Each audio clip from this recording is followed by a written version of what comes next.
The sky over the Mercy River Valley was the color of an old bruise, purple and yellow at the edges where the last of the sun had given up.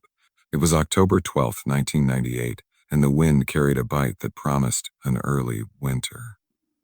On a spread of land just south of the Montana town of Cedar Bend, a man named Eli McCade was finishing a chore he'd been putting off for weeks, fixing the broken hinge on his barn door.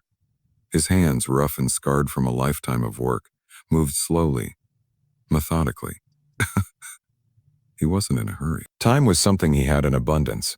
At 47, Eli had lived alone on this 500-acre ranch for 10 years, ever since a twist of fate, a bad case of pneumonia that became something worse, took his wife, Sarah, and their little boy. Then, the silence that followed had been deafening. Over the years, he'd learned to listen to a different kind of music. The whisper of the prairie grass, the distant complaint of a hawk, the steady creak of the windmill pumping water. It was a quiet life, and most days, he'd made his peace with it. He finished with the hinge just as the first fat, cold raindrops began to splatter in the dust. He wiped his hands on his jeans and headed for the house, a simple, square-built home with a wide porch that looked out over the land. The smell of coffee brewed hours ago and kept warm on the stove greeted him inside. It was his one small luxury. He built a fire in the stone fireplace, the kindling catching quickly, and the room filled with the warm, woody smell of burning pine. He was about to sit down with a book, a Western novel he'd read 3 times already, when a sound cut through the noise of the rain and the fire. It wasn't an animal sound. It was a thud, followed by a scrape. Then, a hesitant, desperate knock on his front door. Eli froze. Visitors were rare out here, and never after dark, especially not in a storm.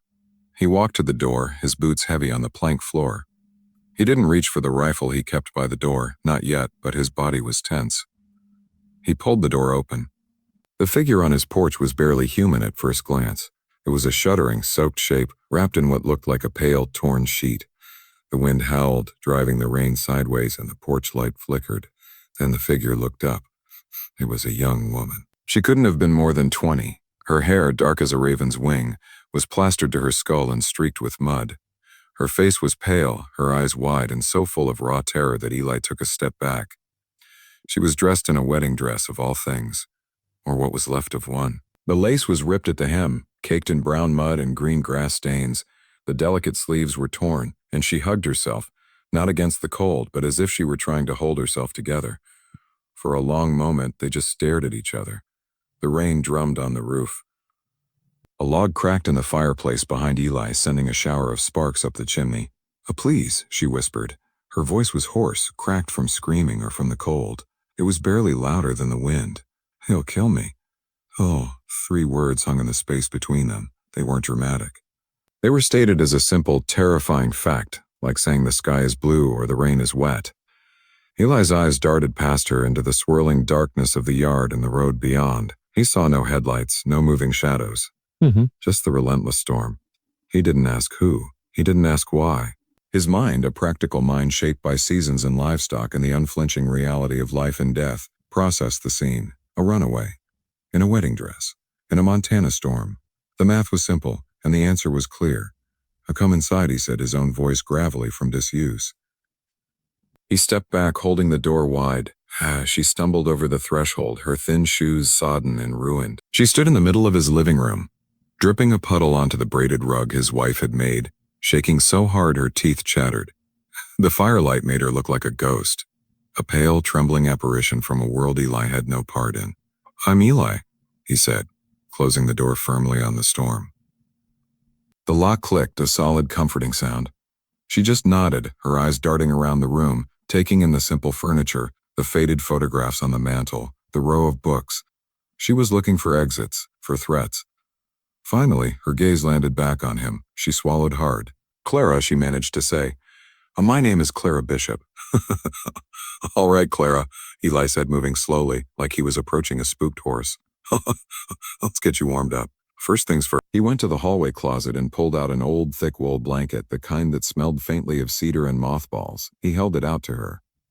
She stared at it for a second, then reached for it with trembling fingers, her knuckles white. She wrapped it around her shoulders, pulling it tight. "You're here." "Thank you," she whispered, and the words seemed to cost her something. Sit by the fire, he said, nodding to the worn leather chair. I'll get you some coffee. While she sat perched on the very edge of the chair as if ready to bolt, Eli went to the kitchen. He poured a mug of strong, hot coffee, added 3 spoons of sugar from the tin, and brought it back. He handed it to her. Her fingers brushed his as she took it, and they were icy cold. He pulled up a wooden chair and sat a respectful distance away, giving her space. He didn't press. He just waited, watching the steam from her mug rise and twist in the firelight. The warmth of the room seemed to slowly thaw her. The violent shaking subsided to a faint tremble. She took a sip of the coffee, winced at the heat, then took another, deeper drink. Why was it the Cedar Bend Grange Hall? She began, her voice a little stronger now. Oh, my wedding reception. She said the word a wedding like it was a poison. She looked down at her left hand. On her ring finger was a cheap silver band with a small, fake-looking turquoise stone. It looked garish and ugly against her skin. With a sudden, furious motion, she yanked it off and flung it across the room. It hit the stone hearth with a tiny, pathetic ping and vanished into the shadows. His name is Jessup Hale, she said, and saying his name made her flinch. He's been for 6 months. She took a ragged breath. I thought he was exciting, different. He has a big truck, he knows important people, or people who act important. My folks, they didn't like him, said he was trouble. I didn't listen. She shook her head, tears now mixing with the rainwater on her cheeks. But today, after the ceremony at the reception, he changed. He'd had too much to drink. He got angry over nothing. He squeezed my arm so hard I thought the bone would break. He told me in my ear, in front of everyone smiling and dancing, that I was his now, his property. And if I ever embarrassed him, if I ever looked at another man, he'd make me sorry. Eli listened, his face a mask, but inside, a cold anger was stirring. He knew the name Jessup Hale. Everyone in the valley did. He wasn't an outlaw in the old sense, not with a 6-shooter, but in a new, sleazy way. He ran a shady trucking operation, was always in and out of court for bar fights or disputed bills. He had a smile that didn't reach his eyes, and a laugh that felt like a threat. When he went to get another drink, Clara continued, I just walked. I walked out the back door. I didn't get my coat. I didn't get my purse. I just started running. I ran until I left the town lights behind. I followed the road, then cut across a field when I saw headlights. The storm hit and I didn't know where I was. I just saw your light. She looked at him, her brown eyes swimming with guilt and fear. I'm bringing trouble to your door. I shouldn't have come. Eli looked past her at the photograph on the mantel. It was of Sarah, smiling with Ben on her lap. He remembered what it was to feel helpless. He remembered the kindness of neighbors who had brought casseroles and sat in silence with him, who had fixed his fence when he was too grief-stricken to do it himself. That kindness had been a lifeline, thin but strong. You're here now, he said, his voice firm. That's what matters. Trouble can wait until morning. He got up. You're freezing clean through. I'll run a hot bath for you upstairs. You can have the spare room. It was my son's. It's been empty a long time. The kindness, the sheer normality of it seemed to break something in her. Put the coffee mug down on the hearth and covered her face with her hands, her shoulders shaking with silent sobs. Eli gave her that moment. He went upstairs and started the water. The old pipes groaning in the walls. He found a set of Sarah's old flannel pajamas, soft and worn from many washings, and laid them on the closed toilet lid. They were a faded plaid, a quiet echo of a past life. When he came back down, Clara had composed herself. She followed him upstairs. He showed her the bathroom and the small, simple bedroom with its quilt-covered bed and model airplane still hanging from the ceiling. Now get some rest, he said. We'll figure things out in the daylight. He went back downstairs. He banked the fire, but he didn't go to his own bed. He sat in the leather chair, the one she had warmed, and he listened.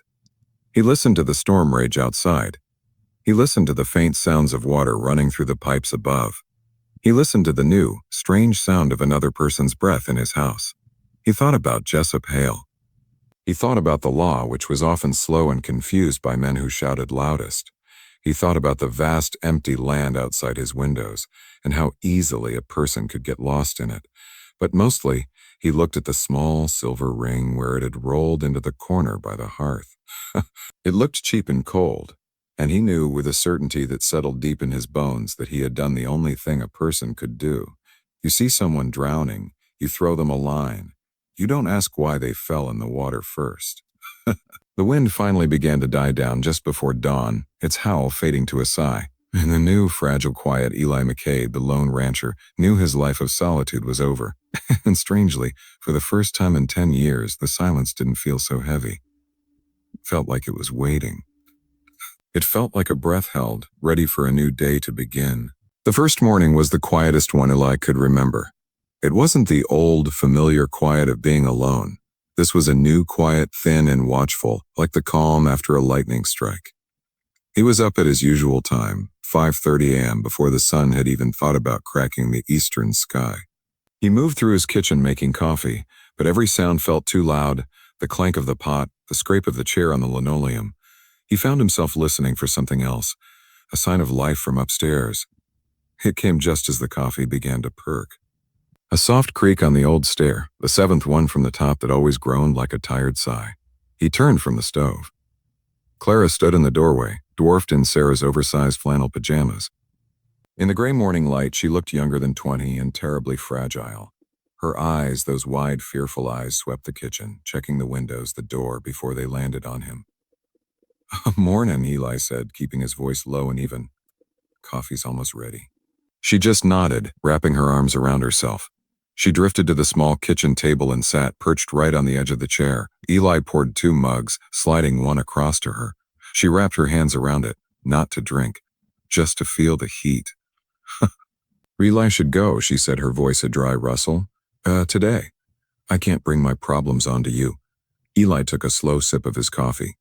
It was bitter and strong, the way he liked it. "Where would you go, Clara?" The question hung in the air. She had no purse, no identification, no money. The wedding dress was a sodden heap in the upstairs bathroom. All she owned in the world was a pair of ruined shoes and a set of borrowed pajamas.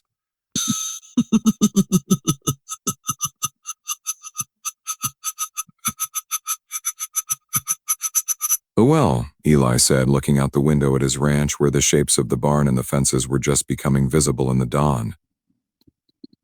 "But before you decide on that, you could earn your keep for a day or two. I've got a heifer in the south pasture where the limp needs checking. Could use a second pair of eyes. And the garden out back. Well, let's just say the weeds are winning." He saw the conflict in her face.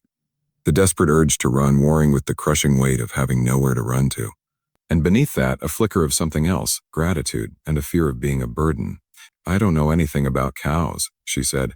"I do," Eli replied. "I can teach you what you need to know. It's simple work. It lets you think." That seemed to decide it. A simple tap. Something to do with her hands. She gave a small, tight nod. So began the strange new rhythm of the ranch. Eli found her some old work clothes of his. A pair of worn denim overalls he had to roll up at the ankles. A plaid shirt, thick socks. They hung off her slender frame, but she cinched the overalls tight and seemed to find a kind of comfort in their plainness. They went out to the south pasture that first afternoon. The October air was crisp and clean, smelling of sage and damp earth. The problem, as Eli saw it, wasn't just the heifer's limp. The problem had a name, and that name was Jessup Hale. It was a shadow hanging over the valley, a chill you felt even on a sunny day. Clara was jumpy. A red pickup truck driving slowly on the distant county road made her freeze, her hand flying to her throat. The distant buzz of a crop-dusting plane had her scanning the sky, her face pale. Every unexpected sound was her fear was a live wire sparking and crackling in the quiet space between them. Eli's own problem was more practical, but just as heavy. He wasn't a fighter. His strength was for lifting hay bales and pulling calves. Jessup Hale was a different kind of animal, a man who solved disagreements with his fists and his temper, a man who had friends, who thought the same way. Eli's ranch was isolated. The nearest neighbor was 3 miles down the gravel road. A lot could happen in 3 miles. 3 days after Clara arrived, Eli knew he had to try the official route. He drove the 15 miles into Cedar Bend in his old Ford pickup, the one with the rattling tailgate. Clara stayed behind, hidden in the house with the doors locked, a promise he'd made her swear to keep. The Cedar Bend Sheriff's Office was a small brick building that smelled of stale coffee and floor wax. Fossevere, a decent man, nearing 60, with a kind face worn thin by decades of small-town disputes. Eli laid it out for him, plain and simple. A runaway bride, Jessup Hale, threats a woman in fear for her life. Sheriff Miller listened, leaning back in his creaky chair. He took off his hat and ran a hand over his balding head. "Ely," he said, his voice tired. "I know Jessup. He's a loudmouth and a bully, no doubt about it. But Clara Bishop is 20 years old. She went with him willingly. She stood in front of a judge and said, 'I do.' What you're describing, it's a he said, she said domestic situation. Unless she's got bruises to show me right now, or unless he makes a direct threat I can hear, my hands are tied." "So a woman has to be beaten black and blue before you can step in?" Eli asked, his voice low. "It's not about what's right, Eli," the sheriff sighed. "It's about the law, and the law needs evidence. And Jessup, he's got a cousin who's a lawyer over in Billings. He knows how to work the system. He'll make it messy." He leaned forward. "My advice, if she wants to leave, she should leave. Go to her parents. Go to a women's shelter in Great Falls. Get far away from here." Eli drove back to the ranch with a sinking feeling in his gut. The law wasn't going to be their shield. The problem was still out there growing. Rumors, like weeds, have a way of spreading. At the Cedar Bend Feed and Seed, Old Man Henderson mentioned to Eli that Jessup had been in a foul mood, buying a case of beer and muttering about unreliable property. Over at the diner, waitress Betty Lou said Jessup had been asking around, offering $100 to anyone who'd seen a woman in a wedding dress on the night of the storm. The threat was circling, getting closer. Eli started doing small things. He bought a new, heavier padlock for the main gate. He made sure the motion sensor light on the barn was working. He began parking his truck at a different angle each night, so its headlights would sweep across the yard if he needed to turn them on. Suddenly, meh. But the hardest part wasn't the outside threat. It was the fear inside his own house. One evening, about a week in, Eli accidentally dropped a cast iron skillet into the sink. The clang was like a gunshot in the quiet kitchen. Clara didn't just jump. She screamed, a short, sharp sound of pure terror, and dove behind the kitchen table, crouching on the floor with her arms over her head, shaking like an aspen leaf in a gale. Eli stood frozen, the terrible truth of her situation crashing over him. This wasn't just about a bad man.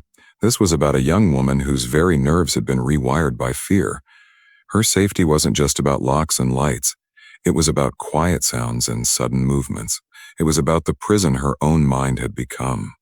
He walked slowly over and sat on the floor near her, not too close, his back against the cupboard. He didn't touch her. He just waited.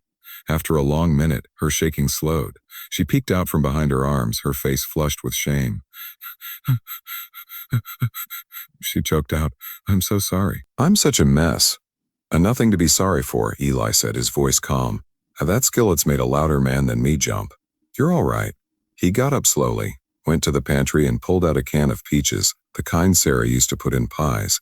He opened it silently with the hand crank opener. "You know," he said as the sweet syrupy smell filled the kitchen, "the problem isn't you being scared, Clara. The problem is him making you scared. There's a world of difference. One is a feeling. The other is a thing someone did to you. We can't control the first one all the time. But we can sure as sunrise stand up to the second."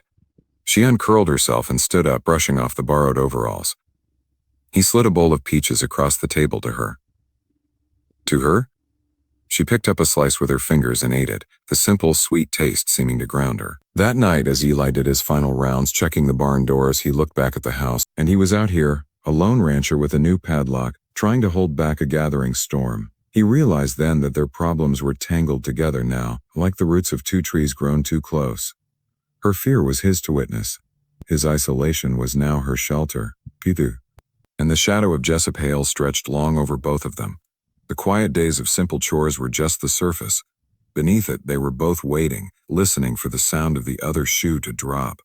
But for tonight, the peaches had been sweet, and the lamp in the window was a small, brave light against the big, dark Montana sky. And sometimes, that's enough to get you through to morning. The morning after the skillet fell, a change settled over the ranch. It was subtle, like the first frost on the grass. You couldn't see it until the light hit it just right. Clara, sitting across from Eli at breakfast, didn't flinch when he put his mug down a little too hard. She just buttered her toast and said, "We need a plan." The word "we" hung in the air, warm as the steam from their coffee. It was the first time she'd used it. Eli knew she was right. Hope wasn't a plan. Hiding wasn't a long-term solution. So they tried. Their first attempt was the obvious one. The following Tuesday, Eli loaded Clara into the truck, a faded baseball cap pulled low over her eyes, and they drove the 60 miles to Great Falls. The city felt huge and loud, a barrage of traffic noises and crowds that made Clara shrink into her seat. The women's shelter was a plain brick building on a quiet street. It looked safe. It looked clean. They walked to the front door together. But as Eli reached for the buzzer, Clara's hand shot out and grabbed his wrist. Her fingers were cold. She was staring through the glass door into the bright fluorescent-lit hallway. A man in coveralls was mopping the floor. "He'll find me," she whispered, and the certainty in her voice was heartbreaking. "He knows people who drive trucks all over this state. He'll ask around. Someone in a place like this will remember a new girl from Cedar Bend. They'll talk for $100. Her breath was coming fast. "It's a small town and a big building. I can't breathe in there." Eli looked from her terrified face to the kind-looking woman now approaching the door from inside. He saw it then, not as a sanctuary, but as a cage to Clara, a place with rules and other scared people and windows that looked out onto a strange street. It wasn't fear talking. It was instinct. So he nodded, and they turned around and walked back to the truck without a word. The drive home was silent, the failure sitting between them like a third passenger. The second attempt was Clara's idea. It came a few days later, after she'd spent an afternoon nervously staring out the living room window at the long, empty driveway. "I should just go," she said, her voice flat. "I'll hitchhike to Billings, get a job as a waitress, disappear." To make her point, she found an old nylon backpack of Eli's and started packing. She put in the spare clothes he'd gotten for her, a toothbrush, a jar of peanuts from the pantry. The movements were sharp, angry. But Eli watched her hands tremble as she rolled up a pair of socks. "And when he finds you there," Eli asked quietly, not challenging her, just asking, "in a diner where anyone can walk in? What's your plan then, Clara? Run again? To where?" She stopped packing, her shoulders slumping. The anger leaked out of her, leaving only exhaustion. The plan was just another kind of running, and they both knew it would never end. She unpacked the backpack, item by item, and put everything away. The strain of it all began to wear grooves into their days. Eli, who was used to the peaceful rhythm of the land, now found himself listening not to the weather, but for the sound of engines. Toward it taking his old rifle with him when he checked the far fence line, something he'd never done before. It felt heavy and wrong in his hands. One afternoon, while trying to fix a leaking faucet, he snapped at Clara for holding the wrench wrong. The moment the sharp words left his mouth, he saw her face close up, shut down. He'd added to her burden. "I'm sorry," he said, sitting back on the kitchen floor, the dripping faucet forgotten. "I'm not mad at you. I feel like I'm trying to hold back the wind." She nodded, handing him the wrench. "I know the feeling. The worst attempt was the loneliest. It wasn't something they did, but something they felt. A deep creeping despair that maybe this was just their life now. Clara, a ghost in borrowed clothes, jumping at every coyote's howl. Eli, a caretaker in a fortress of his own making, waiting for a siege that might never come, or might come tomorrow. They started talking less, moving around each other in the house like polite strangers. The warmth from those first days, the shared silence over coffee, it was cooling. The problem was too big. They were just two people. One broken by grief, the other by fear, and it seemed arrogant to think they could stand against a man like Jessup Hale in the whole wide, empty space of Montana. The breaking point came on a Sunday, exactly 2 weeks after the storm. A sleek, black truck with oversized tires, a truck Eli didn't recognize, drove slowly down the county road. It didn't turn into his gate. It didn't even slow down all the way. It just cruised by, a shark in a dust cloud. But it was enough. Clara saw it from the garden where she was pulling the last of the carrots. She stood up so fast she got dizzy, her face bone white. She didn't say a word. She just walked into the house, went upstairs, and closed the door. Eli stood in the yard, feeling a hot wave of helplessness wash over him. He was failing. The sheriff couldn't help. Running wouldn't help. Hiding was eating them alive from the inside. He was a rancher, not a warrior. His tools were for growing things, fixing things, not for fighting shadows. He found her later, sitting on the edge of the bed in the spare room, the one that used to be Ben's. She was staring at a model airplane, a little blue biplane that still hung from the ceiling on a fishing line. Her eyes were dry, but they had a hollow look that scared him more than tears. "Why, I'm a curse on this house," she said, her voice empty. "I'm bringing a hurricane down on you, Eli, a good man. You saved me from the storm, and all I've done is pull the roof down over both of us." She looked at him, and the guilt in her eyes was a physical weight. "I should have just stayed and taken whatever was coming. It would have been cleaner." Hearing that was like a punch to Eli's chest. It wasn't just her fear talking now, it was her spirit giving, and he realized with a sudden, painful clarity that their greatest struggle wasn't against Jessup Hale out there on the road. Their greatest struggle was right here, in this quiet room. It was against the belief that they didn't deserve peace, that kindness was a weakness, that they were alone. He didn't give her a pep talk. He didn't promise everything would be okay. Instead, he walked over to the dresser and picked up a framed photograph she'd probably looked at 100 times. It was of Sarah, holding a 2-year-old Ben on her hip, both of them laughing in the sunshine, with this very house behind them. My wife, Sarah," Eli said, his thumb brushing the dusty glass. She was the strongest person I ever knew, not because she wasn't scared of things. She was scared of plenty. When Ben got a high fever, she sat up for 3 nights straight, terrified. But she did it anyway. He put the picture back down carefully. She used to say that courage isn't a feeling. It's a choice you make after the feeling hits you. You're choosing to be here, Clara. Every day you get up and you pull a carrot or you shell a pea, you're choosing. You're not a curse. You're a person making a choice, and I'm making one too. He sat down on the old wooden chair by the window. I've been trying to solve this like it's a broken find the weak post, patch it, move on. But some problems aren't fences. Some problems are droughts. You can't fix a drought. You have to live through it. You have to change how you draw water. Clara was listening now, her hollow gaze focused on him. "We've been trying to make you invisible," he said. "And maybe that's the wrong try. Maybe we need to make you seen."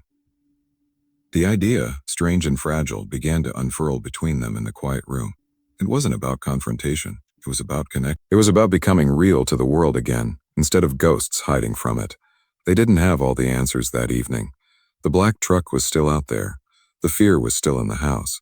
But the despair, that heavy, smothering blanket, had been pulled back just a little. They had failed at hiding and failed at running, so perhaps it was time to try something they hadn't considered yet, standing their ground, not with fists or guns, but with the simple, undeniable fact of their own humanity. It was a terrifying thought. But for the first time in 2 weeks, it felt like a choice, not a trap. And sometimes that's all you need to find the strength to try one more time. The new plan felt less like a plan and more like learning to breathe underwater. It was counter to every frantic instinct they had. For 2 weeks, the goal had been to make Clara disappear. Now, the goal was to make her impossible to ignore. It started small, and it started terrifyingly. The following Wednesday was the monthly potluck dinner at the Cedar Bend Community Church. Eli hadn't set foot in it in nearly a decade. The memories of sitting there with Sarah and a squirming Ben were too sharp, too sweet. But that Wednesday evening, he pulled his one good shirt from the closet, the one he'd worn to funerals. He knocked on Clara's door. "I'm going to the church supper," he said, his voice a little too loud in the hallway. "I'd be obliged for the company, if you're willing." She opened the door, already shaking her head. "Eli, no. Someone will see me, they'll talk." "That's the idea," he said gently. "Let them talk. Let them see you're not a secret. You're just Clara helping out at the McCade place." The drive into town was quiet. Clara held herself perfectly still, her hands knotted together in her lap. When Eli pulled into the gravel lot beside the little white church, the smell of fried chicken and baked beans wafting through the open doors, she looked like she might be sick. I can't, she whispered. "We don't have to go in," Eli said. "We can turn right around, but I'll be right beside you, every step." She closed her eyes, took a deep breath that hitched in her chest, and then opened the truck door. Walking into that crowded, noisy fellowship hall was like stepping onto a stage. Conversations dipped, heads turned. Eyes widened with curiosity, then recognition, then a dozen different unreadable thoughts. Eli felt Clara's arm trembling where it barely touched his elbow. Then Betty Lou, the waitress from the diner, bustled over. She ignored Eli completely and looked right at Clara. "Honey, You must be the one Eli's been telling me helps with his garden. I heard he finally got those tomatoes to grow. You come get some food before this hungry bunch leaves you nothing but crumbs. It was a lifeline thrown with perfect small-town grace. It introduced Clara not as a runaway, but as a gardener. It made her a fact.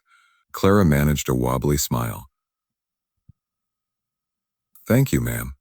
They filled their plates and sat at a long table with people Eli knew, but hadn't really seen in years. Old man Henderson asked Clara if she preferred early tomatoes or late varieties. Mary Fields, the postmistress, asked if she'd seen the cardinal nest in Eli's cottonwood tree. No one asked about a wedding.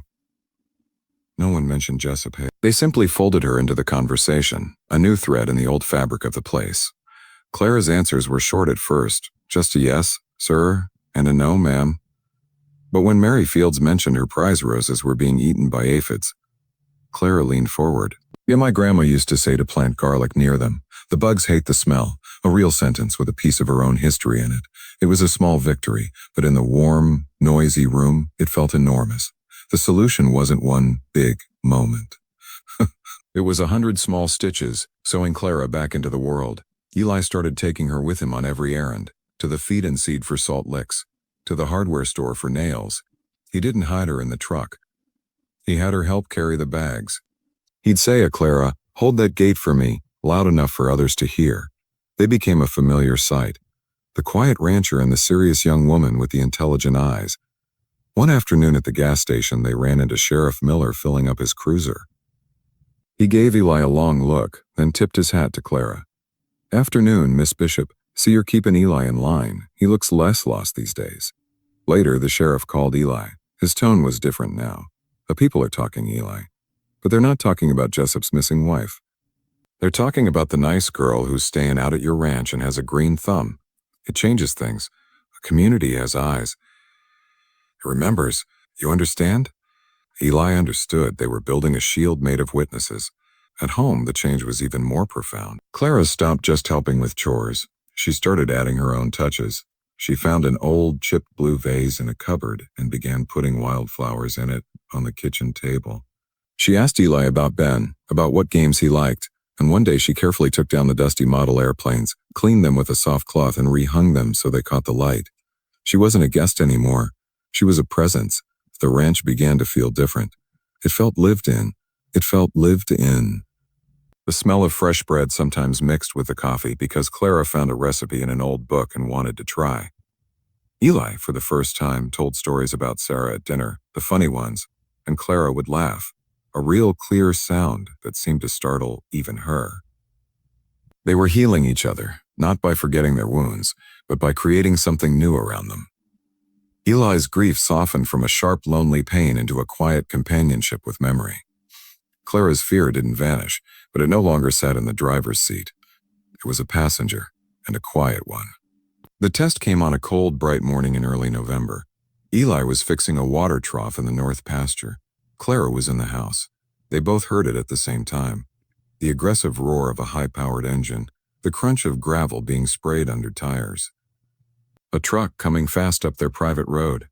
Eli stood up, his heart hammering against his ribs. He saw the black truck with the oversized tires fishtail to a stop just outside his main gate. The driver's door flew open, and Jessup Hale got out. He was a big man, with a red face and a swagger that was all anger and no substance. He didn't open the gate. He just stood there, legs apart, and bellowed toward the house. Clara, you get out here. You're coming home. The old fear, cold and metallic, flooded Eli's mouth. His hands curled into fists. This was the moment every locked door and sleepless night had been about. But then the front door of the house opened, and Clara walked out. She didn't run. She didn't cower. She walked slowly, calmly, across the porch and down the steps, until she stood on her side of the gate, about 20 feet from Jessup. She was wearing Eli's old work clothes, her hair in a simple braid. She looked, not like a scared bride, but like a young woman standing on her own land.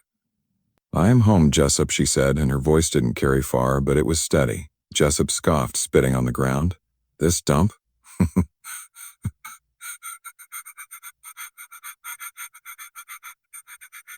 He jabbed a finger toward Eli, who was already walking slowly and deliberately toward the gate. You think he can protect you? You're mine. I'm not property, Jessup, Clara said, and you don't scare me anymore. It was then that another vehicle came down the county road. It wasn't fast. It was Sheriff Miller's cruiser.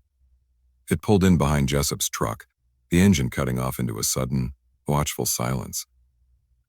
The sheriff got out, but he didn't draw his weapon or shout. He simply leaned against the hood of his car, his arms crossed. He didn't say a word. He was just there, a witness, the community, made flesh and bone. Jessup looked from Clara to Eli, who now stood silently beside her at the gate, to the sheriff. His face flushed a deeper red. The script he knew, threats in the dark, private intimidation, was useless here. This was all in the open. The math had changed. "This isn't over," he snarled, but the bluster was leaking out of him. It sounded weak, pathetic against the vast, quiet sky. "I think it is," Eli said, speaking for the first time. His voice was low and rough. "You're on my property. You're harassing a member of my household. Sheriff is right there. I suggest you leave." For a long, tense moment, Jessup just glared. He looked at Clara one more time, but he wasn't seeing the terrified girl he'd known. He was seeing a stranger, a woman who stood straight and looked him in the eye. The thing he wanted to control was gone. He had nothing to grab onto. With a final furious curse, he yanked open his truck door, slammed it hard enough to rock the whole vehicle, and spun his tires as he reversed back onto the road and sped away, the sound of his engine fading into the distance. The silence that followed was immense. Clara's knees buckled just a little, and Eli put a steadying hand on her shoulder. She covered his hand with hers, her fingers ice cold but her grip strong. Sheriff Miller walked up to the gate. "You too, all right," Eli said. The sheriff nodded, looking at Clara with respect. "He won't be back. Not because of me. Because of you. He's a bully. Bullies need easy targets. You just proved you're anything but." He tipped his hat and went back to his car. As the cruiser drove off, Eli and Clara turned and looked back at the ranch. The house with its blue vase of dried autumn flowers in the window, the barn, the garden sleeping for winter, the horses grazing peacefully in the pasture. It wasn't just a hiding place anymore. It was a home they had built together out of kindness, courage, and 100 small brave choices. The storm had finally passed, and they were still standing, rooted firmly in the solid ground they had found. Spring in the Mercy River Valley is a slow, green promise. The snow retreats up the mountain peaks, and the creeks, fat with runoff, sing a constant chuckling song.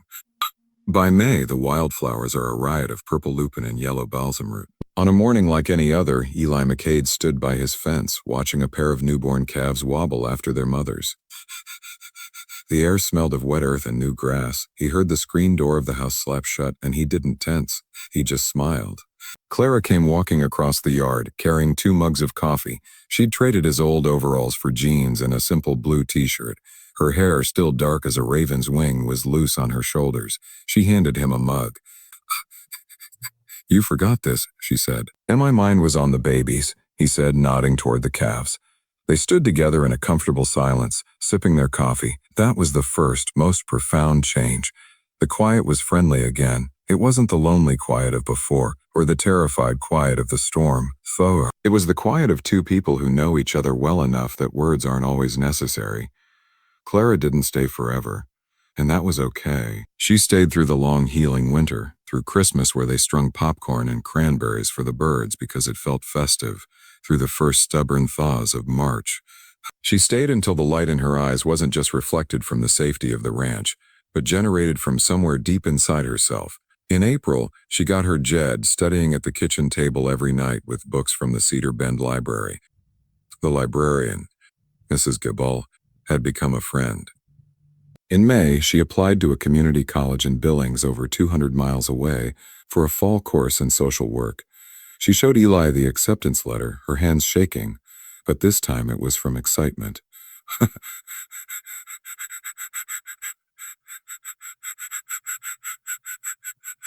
But a way to find your feet again. The day she left was a bright golden Saturday in late August. Eli helped her load 2 suitcases into the bed of his truck. They weren't the fancy kind. They were sturdy, second-hand, bought with money she'd earned selling vegetables from the garden and eggs from the hens she'd convinced Eli to get. She'd painted little flowers on the sides of the suitcases. They looked like her. The drive to Billings was different from all the other tense drives they'd taken. This one was full of easy talk and plans. She'd found a small apartment with 2 other students, She had a part-time job lined up at a campus coffee shop. She promised to call every Sunday, for every Sunday. When they pulled up to the curb at her new building, a modest brick walk-up with flower boxes under the windows, the moment felt huge, but not heavy. It felt like a beginning. Clara got out and turned back. She leaned in the open truck window. Her eyes were bright, but they were clear. "Daily," she said, her voice firm. "You saved my life." He shook his head. "You came to my door, Clara. You saved mine right back." It was the truth. The man who had fixed a fence alone, who had eaten silent meals in a house of ghosts, was gone. In his place was a man who had a family again. Not the one he'd lost, a fact he would always carry with a quiet sorrow, but a new, chosen family, stretched out across the miles, connected by something stronger than blood. He watched her walk up the steps, suitcases in hand, and a young woman with glasses and a friendly smile came out to help her. They disappeared inside, talking. Eli drove the long road home alone. But the house didn't feel empty when he walked in. It felt waiting. Her room was tidy, the bed made.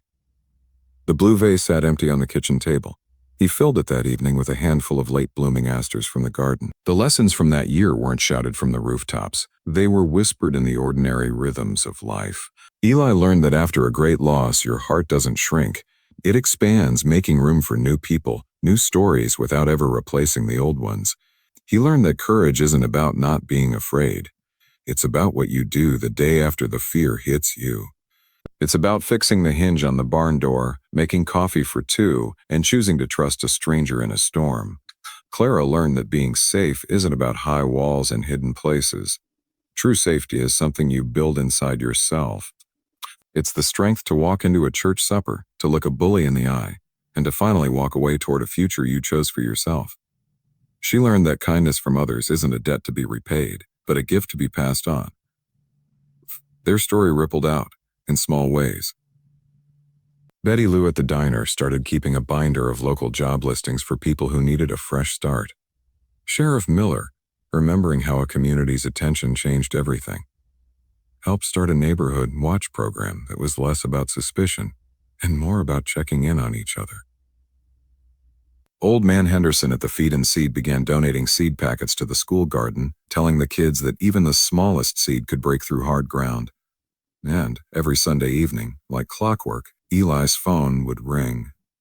He'd settle into his chair by the fireplace or on the porch if the weather was nice, and Clara would tell him about her classes, about the confusing coffee machine at work, about the friends she was making.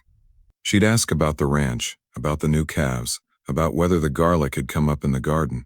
He'd tell her about the hawk that had built a nest in the cottonwood tree, and how he'd seen the first frost on the pumpkin vines. One Sunday, about a year after she'd left, she told him she'd started volunteering at a shelter in Billings. "I told them about the garden idea," she said, her voice buzzing with energy through the phone line. "We got a plot behind the building. We're planting potatoes and beans. It's not much, but it's a start. It's something you can touch." Eli looked out his window at his own land greening under the wide sky. "It's everything," he said. "The legacy of that lonely rancher and the runaway bride isn't a dramatic tale of a showdown. It's a quieter story, one that repeats itself in a million small ways every day. It's the story of how the most powerful force in the world isn't fear or anger, or even great strength. It's the simple, stubborn act of not looking away. It's seeing someone else's storm, and instead of closing your shutters, you open your door. You make a space at your table. You hand them a mug of coffee, too sweet, and you say, 'Come in. We'll face it together.' And in doing that, you might just find that you weren't only offering shelter. You were planting a seed, and from that seed, with a little patience and a lot of light, an entirely new kind of life can grow for both of you. So if you take anything from their story, let it be this. Never underestimate the world you can change, simply by choosing to be someone's calm in the storm. Danger, your porch light might be the one that guides them home."